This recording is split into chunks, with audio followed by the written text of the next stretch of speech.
कितना दिन से आए गुलई के आ रही फेरा में हम लागल आ सोचते रही कि आई लव यू कही आ तल दोसर ले भागल। कैसे आना है कि कितना दिन से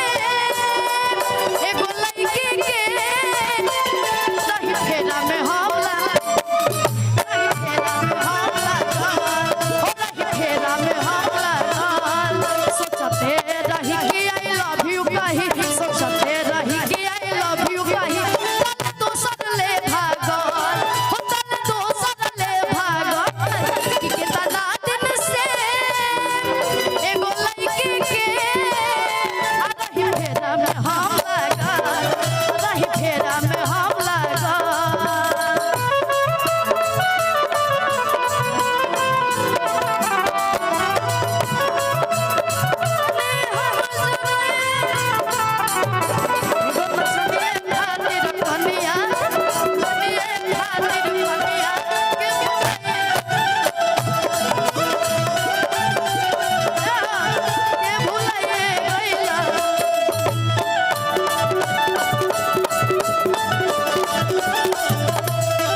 जितना भी हमार कुआर भाई लोग रहन उनका खातिर, लेकिन